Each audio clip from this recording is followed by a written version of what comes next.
నేతలు రంగారెడ్డి జిల్లా కలెక్టర్ను కలిశారు. మాజీ మంత్రి సబితా ఇంద్రారెడ్డి నేతృత్వంలో కలెక్టరేట్కు వెళ్లిన నేతలు జిల్లాలో ప్రభుత్వ భూముల కబ్జాకు గురవుతున్నాయని కలెక్టర్కు తెలిపారు. నాదర్గూల్ కోహెడ్ ఫ్రూట్ మార్కెట్లో సుమారు 31 ఎకరాల భూమి కబ్జాకు గురవుతుందని, దీనిపై ప్రభుత్వం ఎందుకు చర్యలు తీసుకోవడం లేదని ప్రశ్నించారు. అనంతరం కలెక్టర్కు వినతిపత్రం అందజేశారు.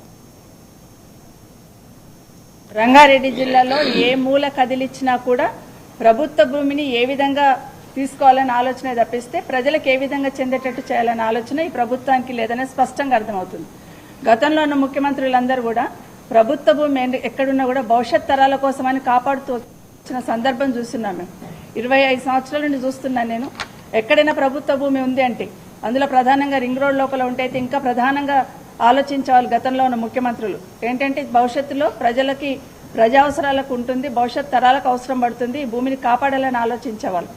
ఈ నాదర్గూల్ ల్యాండ్కి సంబంధించి కూడా రాష్ట్ర ప్రజలందరూ కూడా బాగా తెలుసు. గతంలో రాజశేఖర రెడ్డి గారు ముఖ్యమంత్రిగా ఉన్నప్పుడు ఒక రోజంతా అసెంబ్లీలో చర్చ జరిగింది.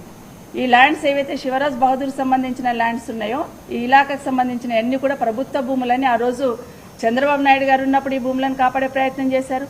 అట్లాగే రాజశేఖర రెడ్డి గారు కూడా ప్రభుత్వ భూములను డిక్లేర్ చేస్తూ ఏపీఐసీకి అప్పచెప్పిన సందర్భం కూడా చూస్తున్నాం.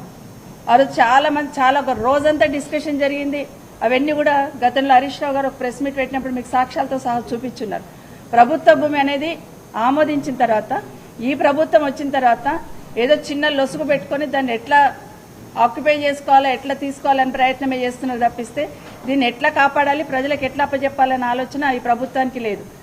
300 ఎకరాలు 373 ఎకరాలను చూస్తూ ఉన్నాం. కానీ దాని వెనకాల 600 మంది రైతులు అక్కడ కబ్జాలో ఉండి వ్యవసాయం చేసుకుంటున్నారు.